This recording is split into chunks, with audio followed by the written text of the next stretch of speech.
God bless you and good evening. This is the day the Lord has made. I don't have any sound. Hold on, y'all. Hold on. We have a little bit of a. There we go. All right. Let's make sure we got it. I'm hoping y'all can hear me. This is the day the Lord has made, and we will rejoice and be glad in it. Listen, it is Wednesday, and you know what it means when it's Wednesday. When it's Wednesday, it is Lent Talks time, and we are back for our final Lent Talk of 2022. You know, we have gone through a lot with the Lent Talks, and I'm so excited that so many of you have hung in there with us as we've been doing these Lent Talks.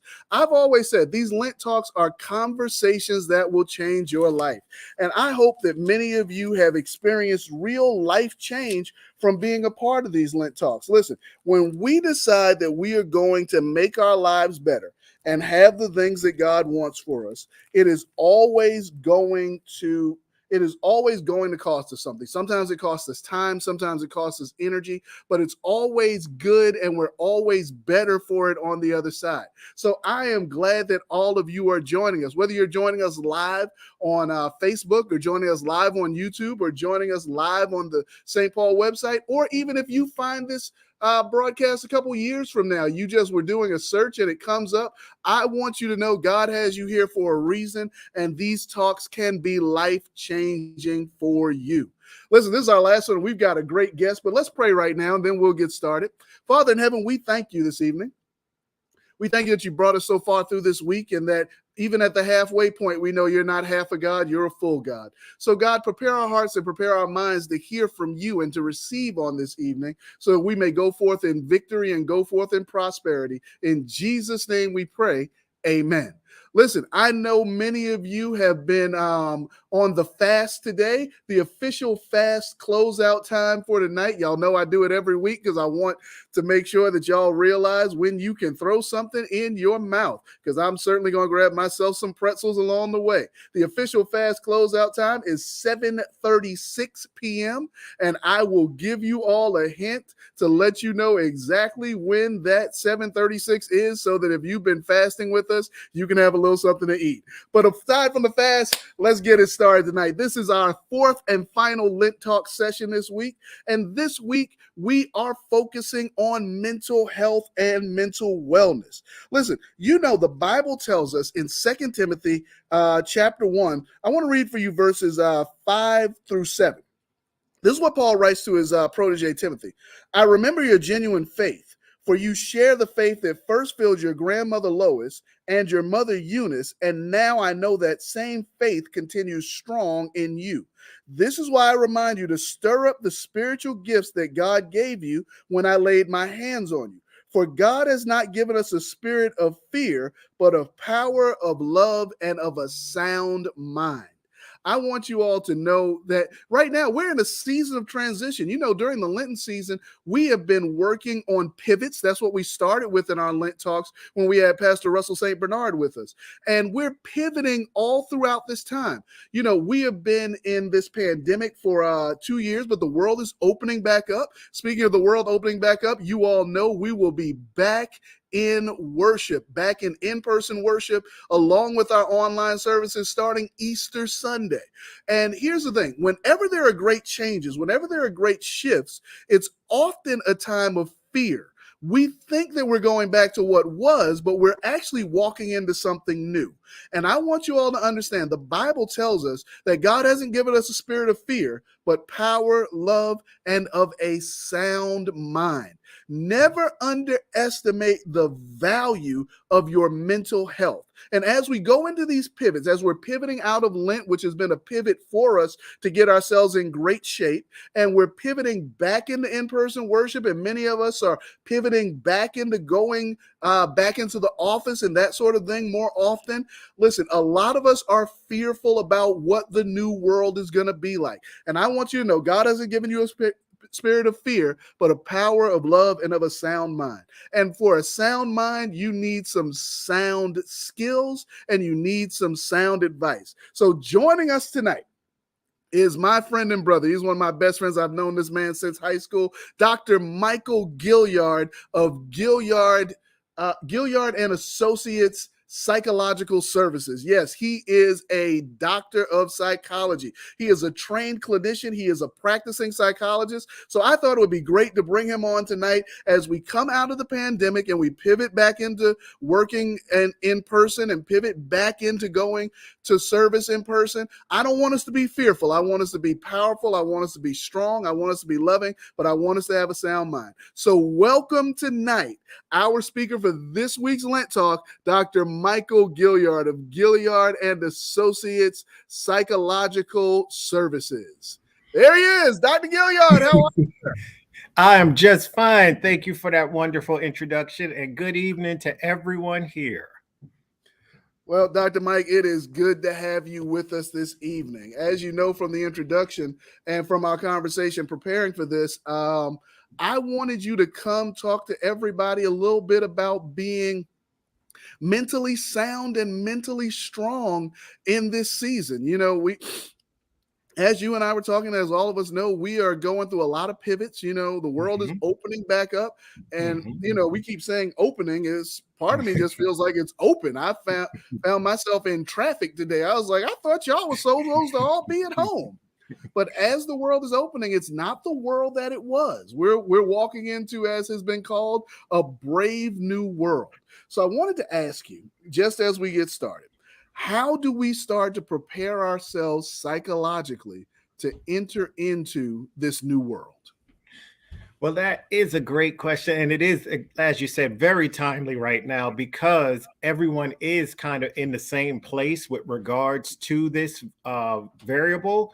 And one of the first things you always want to do whenever you have a transition like this is to try to reflect on what exactly you just went through, how it left you, how it impacted you, and what can you do going forward. So that really sounds very straightforward and simple, but it is actually one of the key things that you want to start with at any time that you're going to have this transition. You know, there were a lot of decisions that were made for all of us because of the way that we had to handle this particular pandemic. And so a lot of choice was removed from what you could do, what you might want to do, how you wanted to do things. And so as you start to get those choices and those opportunities back, you really want to reflect on which choices, which opportunities are going to be beneficial for you now in the state that you're in. Because some of those choices and opportunities might not be as positive as they were before we went all of this. So I always find that it's best to make things concrete if you can to really kind of elaborate what you're working with.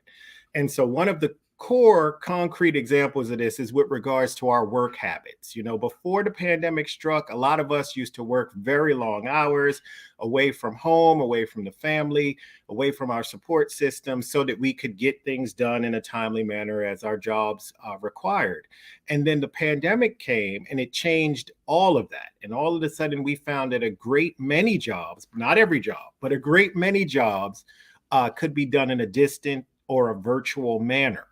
And because of that, a lot of career paths changed, a lot of ways in which people were working changed.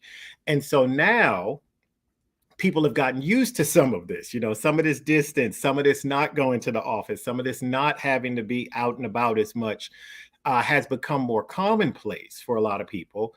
And so now that that is changing again, you really do need to start to reflect on, were there any positive variables that came out of that for you? So we're sticking with the theme of work. Were there any positive variables that came out of how you transitioned into working? And now that you could possibly be returning or changing again, are there any of those variables that you would like to keep, try to still engage in as we start to kind of cycle back up? So it's that type of reflection that you really want to start with. What have you been through? How did it impact you? And what benefits did you get out of it? Because even with those of us who've had some very challenging times during this pandemic with regards to loved ones and changes, transitions, employment, there were still probably some positives that came out of this. We'll get to some of those in a minute, that you might want to look at continuing to engage in. So after you've taken some reflection, of course, because you're talking about mental health, the very first factor that I would want to focus in is, how did you cope with this whole situation? Did it cause any detriment that needs to be addressed? Are there severe stress reactions that would require like maybe a counseling or talking to try to work through? But assuming for a minute that we're not talking about that, and we're talking about people who just were, coping with a very hard and challenging situation, you want to reflect on if there were any positives that came out of this situation, and how can I continue those positives going forward? So once you've done that, the next step you want to do is try to look at taking a break. Because one thing that I think everybody— before you jump the brakes, let me ask you a question. Okay. You were talking about reflecting, and there's good and bad in reflecting at all times. Yeah. How do we know when we reflect? Let me put it a different way. How do we differentiate between the positive coping mechanisms and the negative coping mechanisms? Because I would venture to say that plenty of us got used to doing some things that helped us, or at least we figure they helped us, but they may not have been the best way for us to help ourselves. How do we differentiate between the two? Yes, that is actually another good question. And it looks at hindsight, which a lot of people like to sometimes give a bad rap because they say it can be something that, well, everything looks different in the when you look back on it. But it is the most prominent way to do this. When you are in a stressful situation, when you simply have to cope with the situation as best you can, you have to make the most immediate decisions you can make, and you have to move forward because you have very pressing needs. Once that situation goes, and it does tie a little bit into what I was about to say, once it ties into that next level, so now you're not in as much of a stressful situation. To keep this concrete, the pandemic is starting to slow down. It's not as impactful as it was before. At that time, you want to look back with your hindsight and say, did these strategies that I was engaging in, did they ultimately serve a beneficial purpose in my life, or were they ultimately maladaptive? And so to stay very concrete, let's say that during the pandemic, you discovered the joys of something like Amazon Prime, and the fact that you could order so many great things and they would bring it right to your house and you could have it immediately if you needed it. And it was just a wonderful find. It helped you through this pandemic. Some people I know for a fact did that to a great degree. And as such, you might spend money that you might not have spent otherwise. But again, you were in a stressful situation. You were trying to cope with the situation. And this allowed you to have a little bit of joy and a little bit of happiness in your time. That now, in hindsight, needs to be examined. Is this a strategy that we should continue doing? Should you continue to use Amazon Prime to its fullest? Or is it possible that maybe you got a little bit excited with regards to what you were doing, and it's now time to back it down a little? So if you really could look shoot back my wife an email and just let her know that Amazon doesn't have to come every day for us to be psychologically healthy, I'd appreciate that. That would mean the most to me. I'm sorry, please continue. It didn't work with my wife, and so, but I will try it with yours. But yes, there were some people that I know very well who thoroughly enjoyed coping through shopping. And so, with that being the case, it might be that you want to look at that now and you want to say, maybe we slow that down a little. Maybe that's not as necessary. Maybe the time for that is past to some degree. But hindsight is always how you're going to explore either the positives or the negatives of a situation. It's how you examine, did it ultimately work for me? Did it ultimately benefit me? Did it ultimately help me in the long run? Because any coping strategy might help you in the short run. Anything might help you in that immediate situation where you just have to get through another couple of minutes or another hour or another evening or another week. But once you are no longer in that kind of situation where you are so hyper focused on just this present coping, then you can look back and say, would this strategy help me going forward? Or is this something that really was only beneficial because I was in such an extreme state and now I need to relax that a little?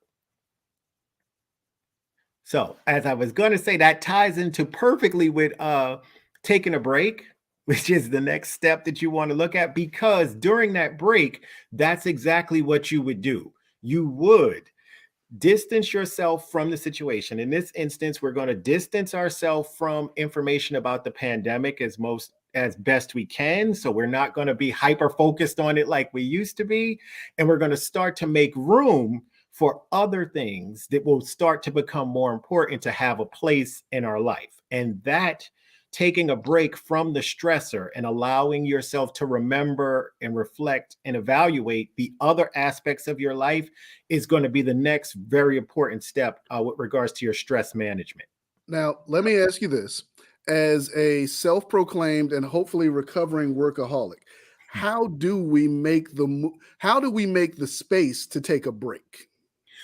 That is a good one, because if you let yourself, when you're goal driven, when you are focused on that path of has been laid out for you and trying to do the best that you can do in all of your endeavors, it is going to be hard to always have that time and to have that break space because something has to give.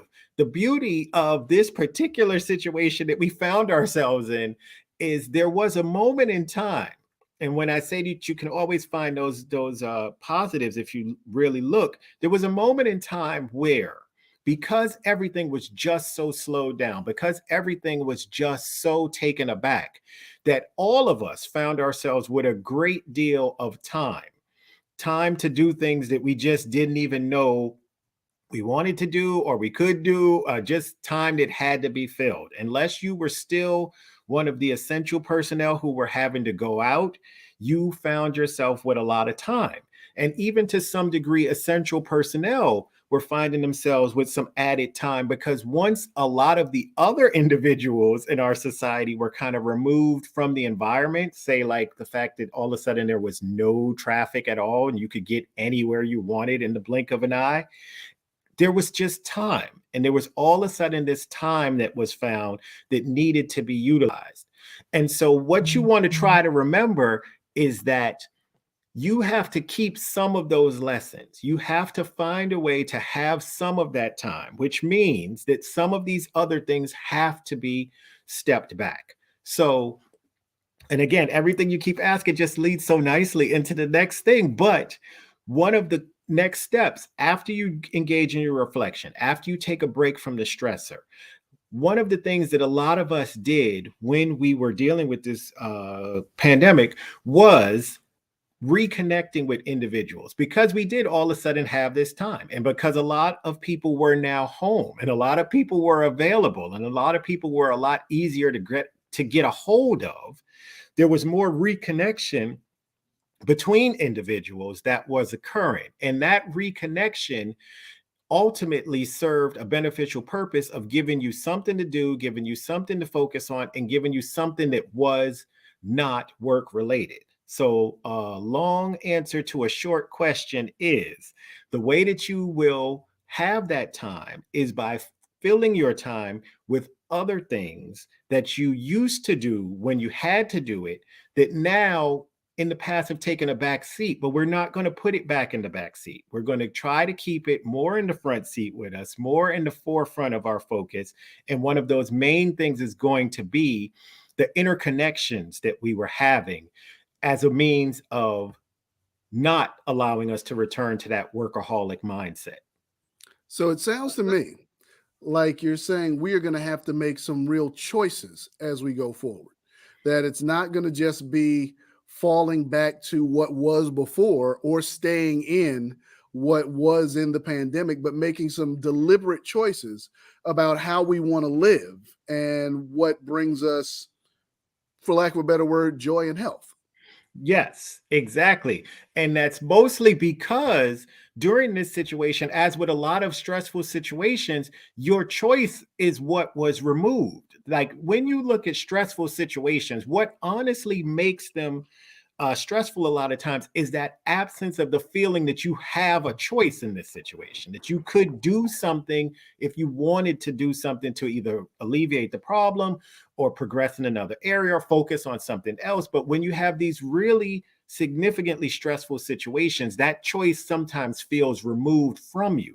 And so when you're coming out of it, and you now have that feeling of choice returning, it is going to fall to you to start to choose how you want this situation to go next. And if you remain trapped in the kind of mindset that your choice is just gone, then sometimes it becomes challenging and people get stuck in stressful situations because they don't see where those choices are. But yes, it is going to be time to be very deliberate in how you restructure your return to the environment. Okay. So if I've got it correct so far, you gotta reflect, Right. take a break. Yep. And then what was the second one? Third one, maintain relationships. Yes, you want to maintain those connections that you had when you were out. And again, as saying that from the standpoint of, I know there were a lot of people who engaged in the Zoom vacations and Zoom family gatherings. I know at my office, we had a couple of Zoom happy hours, and we just did all of these things where we were connected over the internet with different people. Some of the times, especially like at my office, because we were all on Zoom, we were now being exposed to each other in a much different environment than we normally saw our coworkers. I was seeing into individuals' houses. Sometimes I was watching my coworkers and their family members cook because they were doing it at the time that we would have been having this happy hour. And so there was a lot of social growth and exposure that occurred. Even if you take some of the harder situations, just in people recognizing how challenging the jobs of delivery people were, or some of the frontline workers, because you now had exposure to more people's daily social functioning and what their lives required. And so continuing in that mindset of remaining in that social availability, remaining with that focus really is something that will help you as you start to maintain a balance going back into the workspace and then back into society, which again ties me into the next variable, which is with regards to health and exercise. And I know you've been talking about getting in shape throughout your sermon series. This time it is just the actual physical shape of being healthy. One of the things that people found a lot of times that they did when they had all this time was working out, trying to go for walks. I know when I would walk around the neighborhood, you would see neighbors outside, and yet we were social distancing, but we were all just walking. I'd never seen so many people walking, so many people biking, so many people on trails. And so you don't want to let that go either. You want to keep that going. You want to make sure that you still find time for that. You recognized the benefit of it, you recognized the appeal of it, and you recognized how it helped you when you were stressed. So you want to make sure that you continue that when you are now starting to go forward. So keep that time for that exercise, keep that routine for working out, keep that physical development that you had developed while you were in the stressful situation. Well, let's talk about that for a minute. There's always a lot of talk about the link between physical health and mental health. So, for those of us who have stressful jobs, and I don't know what it means to not have a stressful job, I'm going to assume you're saying that part of what we can continue to do or pick up, especially now that we can be a little bit more social with it, is doing exercise, just getting ourselves moving so that we can reap the benefits both physically and mentally. Yes, yeah, it is a very big, like, one of the psychology, as you know, is split into numerous different fields, numerous different versions of it. But one of the main versions, one of the earliest versions that we always recognize is just the behavioral component that is connected to psychology. You can have a thought that stimulates behavior, and then you can have behavior that stimulates thoughts. So if you are staying with just a behavioral paradigm, just the simple fact of getting up, working out, working up a nice sweat, however you manage to do it, releases the endorphins in your, so you'll feel better, allows you to get your harder workout, get your body moving, get your circulatory system moving, all of which are benefits. But then there's the psychological component of having set that goal that you were going to get up and do this, actually getting up and doing it. So now you've achieved this goal, you feel better about yourself. Because you were able to accomplish this, because you know that this is something that benefits you. And so the psychological piece of this is really quite significant when you're talking about just the simple thing of working out. And it doesn't have to be super strenuous. It doesn't have to be the most strenuous thing that you've ever done, or you don't need weights or all these things. You just need to set a goal for what you can accomplish with regards to your working out routine, and then simply accomplish that. And then once you do it the first day, you do it the next day.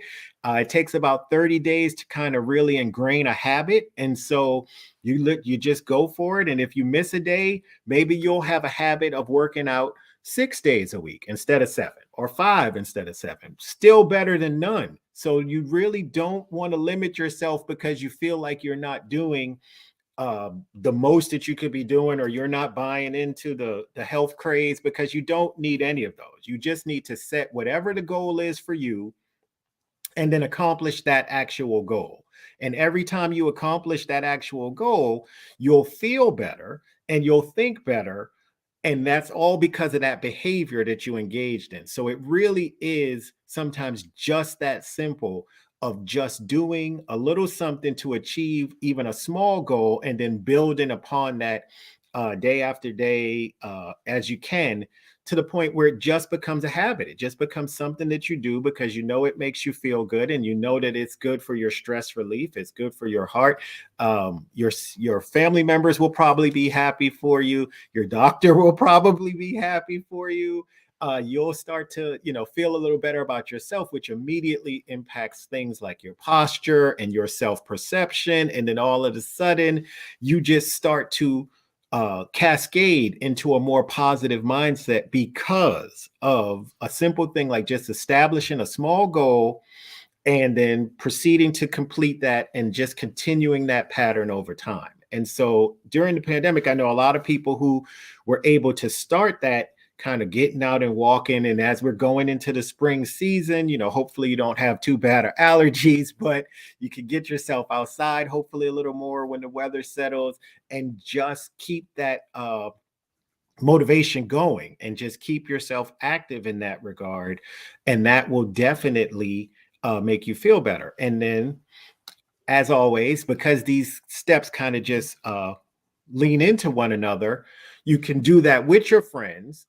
And one of the other areas where you can look at doing something like that is with your community support, one of which would be, the church, and being able to be in contact with your church member friends, being able to establish those connections and use those connections to continue the betterment. So that is one of the next steps that you want to look at. The church has been very active throughout this entire situation in as far as reaching out to people and staying present in individuals' lives. And so again, you don't want to allow the return to the way things kind of used to be to damage any of that. So you want to keep that level of activity with your community support groups. You want to keep that level of activity with your church. You want to keep that level of activity with any organizations that you had been interacting with. So again, you can bring the positives that you got out of this situation into this going forward. This is really so good. This is really so good. I know you got another one, but let me ask you a question that just kind of occurred to me. We talked a lot about the things that we can get back to.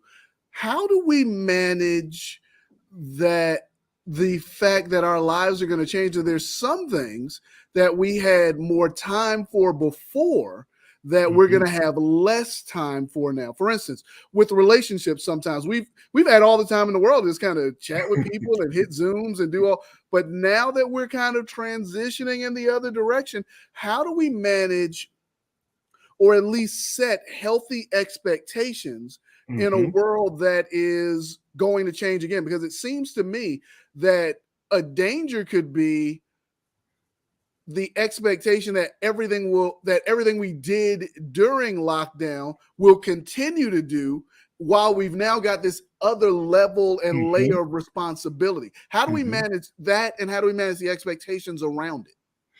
That is great. And that really lends itself, excuse me, to one of the strong suits that I hope I've been displaying so far, which is just talking it through. I mean, that's really what you're going to have. There are going to be a lot of conversations.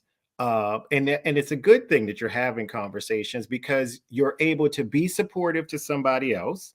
You're able to share your experience with somebody else, so that individuals can see the commonalities that came through this for all of us, but then also respect the differences of how some people situations played out. But in talking through that, that's how you can then establish those boundaries and those expectations about what's it going to be like, so that individuals who were in your circle, people who were in your group, people who had developed these relationships with you, can now have that understanding of what it's going to be like moving forward. Both so you can develop that for yourself, but also so other individuals can know what to expect from you. So really keeping people involved in your system, excuse me, what the changes were, making people aware of how your situation might be changing. At my office, we were virtual for quite some time, and then we started to kind of sneak in a couple of office visits a little bit more. And more recently, we've had more office experiences than we had, not quite pre-pandemic levels, but just more than we'd had going through all of this.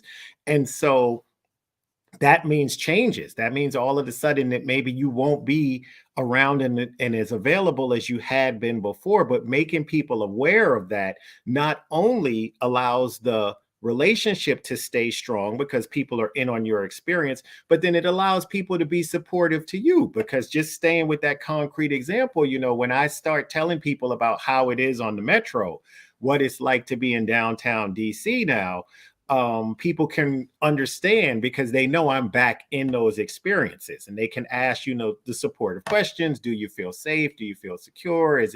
What are people doing about masks and distancing? So it allows people to remain involved in your situation, because you're making them aware of your situation. And so making people aware is going to be one of the biggest things that you can do with regards to making sure that the boundaries and the expectations all stay manageable as we start to cycle back into a little bit of how it was before. Sure. Managing expectations, huge thing. So I cut you off. You were about to move into your next one. Yes. Now, with regards to the stress relief, so we've done reflecting, we've taken a break, we've maintained our physical health, we've maintained our interpersonal connections, we've maintained our community connections. At this point now, I think, not to promote too much self-centeredness, we really do have to start to reflect on the other interpersonal factors that we might have, because there are other people. So if you have a spouse, if you have a significant other, if you have children, if you have family dynamics that changed over this, family members that came into the situation, you might have just new dynamics in the household. And so you want to start to look at that. One of the main things that you always are going to be concerned about is, if you have dependents of any kind, how they're managing these situations, how they're dealing with these situations, how their lives have changed. And so in order to be supportive of them, you have to, do these same kind of check-ins. You want to be sure that you stay involved in their lives, so that they can manage any difficulties that they might be having. So if you have children, if the children are, as a lot are going back to school, and as the masks are coming off in school in a lot of places, you want to know how the children are feeling about that. if you have adults, older than yourself, who are in the household, you want to manage, how are they dealing with the situation? Were there any losses that they experienced going through this? And if so, how are they managing that? Did they lose any connections because of distance and not being able to connect to people? Sometimes you want to manage all of those kind of variables that go with outside the house situations for the other people who might be in your house. And if it's not in your house, just the other people that you're aware of, the extended family members, the extended friends, because it's not only about you. You want to make sure that you're in the best possible psychological shape first.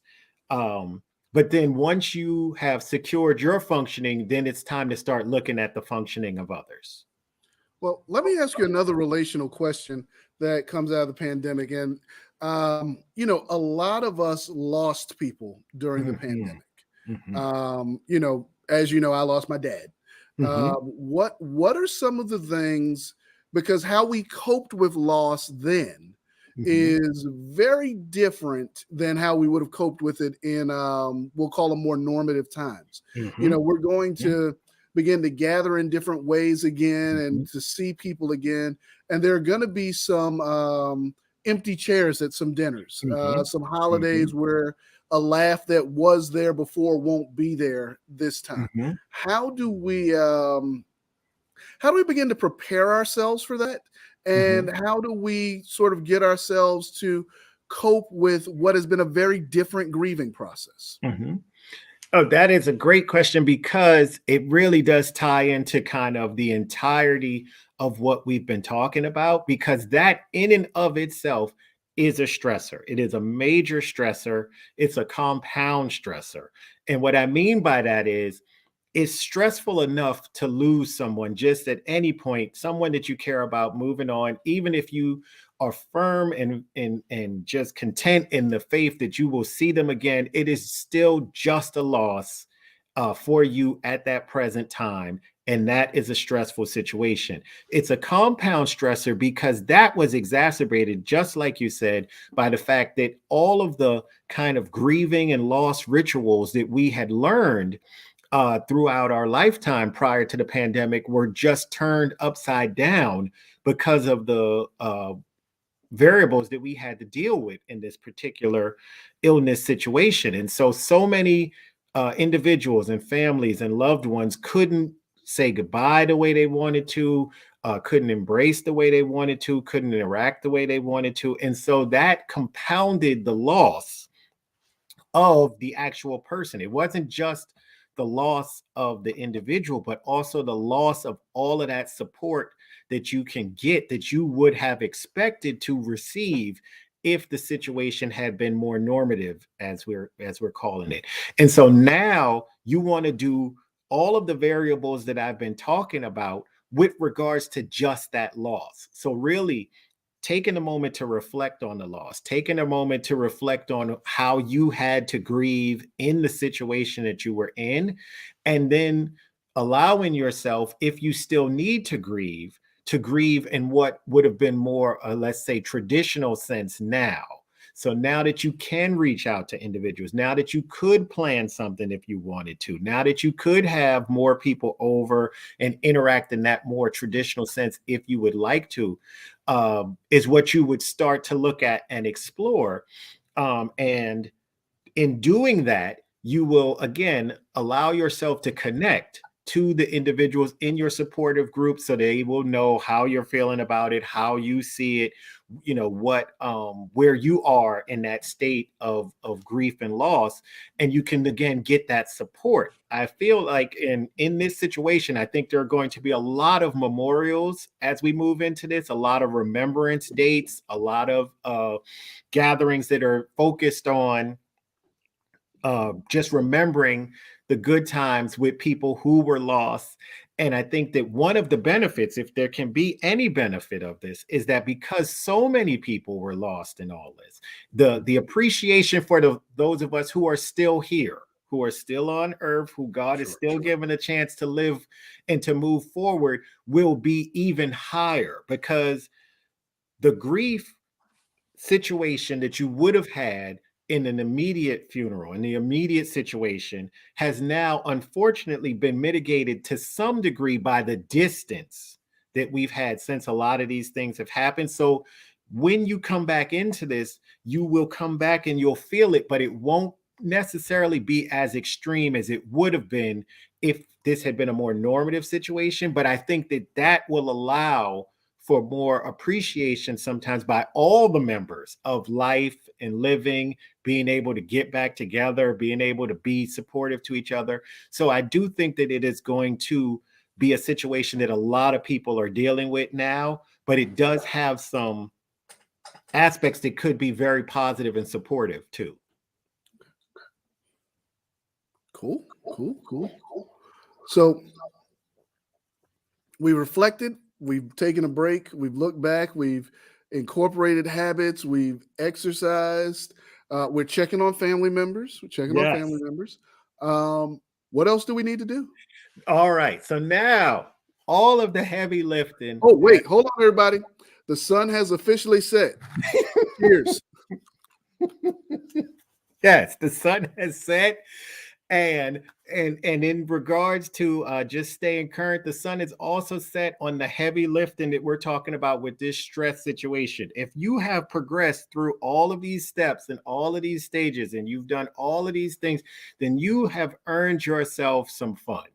And it is now time to try to start having some fun, to start trying to find ways to get back to the fun stuff that you used to do. I know for myself, I'm a big movie person. And so it's time to, plan accordingly, do what you have to do. But if you like movies, get back out to those movies.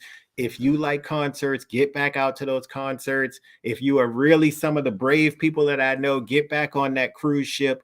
But it's time, if you've made it through all of these stages and all of these steps, to start getting back to the fun and positive things that we used to do. So you're bringing in the things that you developed. You're bringing in all the things that you've learned, all that experience that you've gotten from this, but it's time, if you want to make it more of a comical thinking, it's time for you to get that t-shirt that says, I survived the pandemic.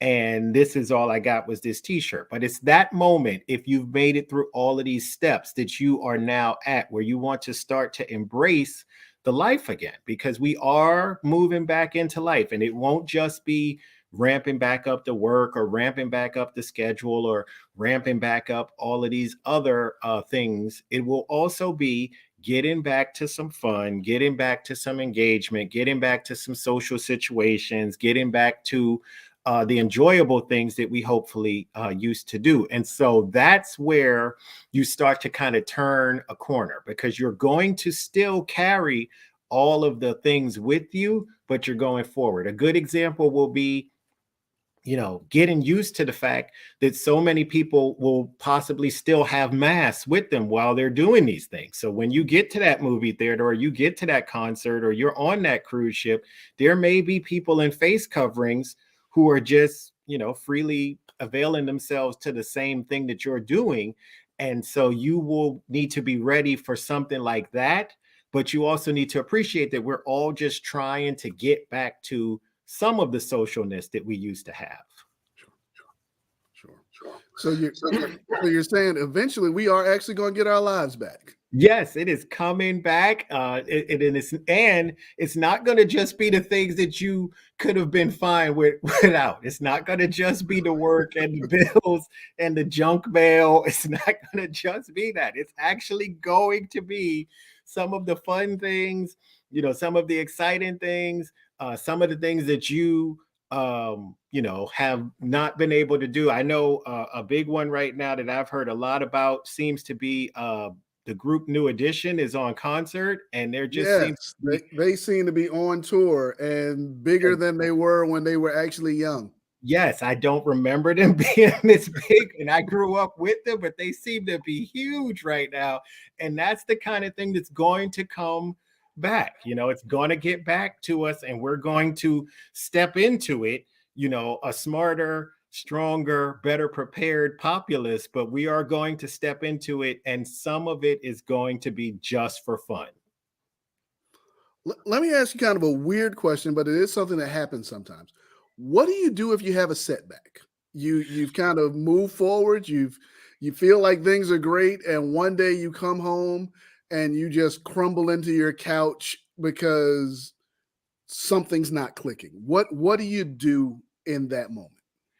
In that exact moment, you want to return probably to some of your coping situations, some of your coping skills that you got into a little bit. So if you're a talker, you want to reach out to a supportive friend, kind of update them on what's going on, or your partner, whoever is that social support, you want to reach out to them, let them know what's going on. If you're more of a nonverbal person who likes to, work off some energy before you get into the talking, so maybe you want to go for a run or go for a walk or exercise or engage in some cooking or something, and then after you've done that, to kind of help yourself in that immediate moment, then try to find that person who you can talk it through with and kind of get it out and get to a plan. But you definitely have to be prepared for setbacks. What you want to remember is that these setbacks are not a continuation of all of the stress and the strain that we were experiencing before, even if they're in a similar vein. Like, let's say if unfortunately during this whole pandemic you were experiencing financial concerns, and now we're kind of moving out of it and things were getting a little better, and then all of a sudden there's some kind of a financial setback, you want to try to avoid, and what you would hope that your interpersonal support could assist you with is recognizing that this is not a continuation of something that was going on before, but a new situation that we can work on and we can alleviate. You don't want to make it a compound stressor. Like I said before, you want it to just be this stressor, this situation. It requires attention right now, and see what are the steps we can take to kind of move forward with that. But whenever you're having any kind of setback, you really want to look at it, as I said, in that twofold way. If you are more of a verbal person who likes to talk and likes to express themselves verbally, and that's how you can get your support, that's how you can engender assistance, then you want to call that person that you talk to. You want to reach out to that individual that you speak with, and you want to share your experience and get that support. If you are a nonverbal person, which is equally fine, you might want to work out first. You might want to go for a run first. You might want to scream into a pillow first. You want to do all of those things in that immediate situation to help yourself feel better. But the trick to being a nonverbal person is that once you've done that, you then do still need to go and talk to somebody, get that out, verbalize the situation. So it's either one step of just talking, or maybe two steps of a nonverbal activity and then talking. But that's what you want to look for to get through those stressful situations. So I want to make sure I'm hearing you correctly. One of the things that we have to make sure that we do is, even if something looks like what was going on during the pandemic, remember that it's not a continuation. It's a separate event that just may look or feel similar, but it's not a continuation of what was going on. Yes. Yes. Okay. And if you have appropriate social support, that's probably what your support system is going to be trying to help you remember. This is not a continuation. This is not some lifelong thing that's going to just come up. This is a separate thing. It may look like you said, it may feel like something that was going on, but it's not. And we can resolve it just like you've worked through things in the past, because that really is the key here, is that you've handled stressors before. In fact, like I mentioned a minute ago, you've got your t-shirt now and it says, I survived the pandemic. So you've got the t-shirt now. You've done it. You are here and you've done it, and you can survive this setback too, as long as we remember how we deal with stress and make sure that that stays appropriate. So we want to make sure that we don't fall into the Charlie Brown, why is everybody always picking on me? These things are not connected. They just happen. And it's not a cloud over you. It's not doom and gloom forever. It may look the same, feel the same, but it's not the same thing. This is a different incident. Yes. Because compound stressors, they just become so much, they become so much bigger that they just become so much more expansive, and they have more of a possibility of making you feel like you can't cope with it because it's just too big, it's been going on too long, and that's not the case. If you have that appropriate support, they can help you, talk you through it. They can maybe give you some suggestions how to fix it. We can come up with some strategies, but we approach it as just a situation, like you said, just a setback, not a full-blown catastrophe, just a setback. And we approach it like that so that we can move forward and continue our reestablishment of the new normal. Sure. Well, we're getting up on time. Do you have closing words? Have we hit all your steps? I think that in closing, one of the main things that you want to do, if you again have done all of these, and I say that a couple of times because there's no time frame for this. You may not do all of these things in one setting or in 1 week. It really does progress at your speed and at your pace with regards to if you do all these steps, how you do the steps. So you always want to remember that it's going to be very individualized when you're talking about your mental health functioning. It just is. There's no 100% thing that any of us experience the same way. Everybody has their own take on things, even things that are highly similar. And so what you want to do is just have those general guideposts of what you're trying to do.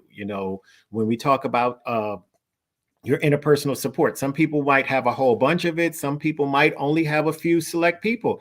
If it works for you, and it honestly works for you, if you're genuine with yourself that this is working for you, then that's fine. And so you have to remember that it's not a race, it's not a contest. It's just making sure that you have the most support that you can have to give yourself the best chance to function appropriately in the things that you're called to do and the things that you like to do. Friends, this has been Dr. Michael Gilliard of Gilliard and Associates Psychological Services. I don't know about you, but I have been blessed by this tonight. As we talked about these Lent talks at the very beginning, we said this is going to be a set of Lent talks that talk about how we move forward in life. And when we started this, we didn't know where we would be on the pandemic at the end, but now we're transitioning out. We started talking about pivots and how we make these changes, and now we're ending talking about how to get ourselves psychologically and mentally ready for the next season. Listen, if you're on one of our platforms that allows you to do it, drop some praise hands, drop some hand claps. Let's thank Dr. Gilliard for his time tonight. I don't know about you all, but I have been blessed by him. Amen. Amen. Well, everybody, let's take a quick minute before we close out. Want to remind everybody, we will be back in worship service, of course, this weekend at 8, 10:30, and 12 noon, and we want you to join us. And we want to get ourselves ready because in just 2 weeks, we will be back online at 8, 10:30, and 12, but also at 6 a.m. on Easter Sunday, and we will be back in person worship. And we want you to keep your heads up for that, keep an eye out for that. During our Lent talks, we always take an offering. So if you want to give your tithes or your regular offerings, or if you want to do a Lent talk offering, we ask if you can to give an offering of $5, which helps us keep the Lent talks going and also helps us with our benevolent fund. So we thank you for joining us as we close out season 2 of Lent Talks. I can't wait till we come back around till season 3. Listen, next week we won't be in Lent Talks. Next week is Passion Week, and we are taking that as a week of consecration, a week of time for rest, prayer, and renewal as we move into Easter Sunday. But I thank you all for joining us tonight. Let's have a quick word of prayer before we go. Father in heaven, we thank you. We feel that we were blessed tonight because you sent one of your ambassadors to pour into us. So, Lord, help us to have not a spirit of fear, but a power of love and of a sound mind. Help us to be able to reflect, to take a break, to move forward, to exercise, to connect with folk, and to make the changes necessary as we move into the new season. Because, God, you are our God of every season. So for the past, we thank you. For the present, we thank you. And for the future, we thank you in advance. Now, guys, we go from this place. We ask you to keep us from hurt, harm, and danger till we meet again. In Jesus' name we pray. Amen. God bless you, family. We'll see you in worship at 8, 10:30, or 12 noon this Sunday.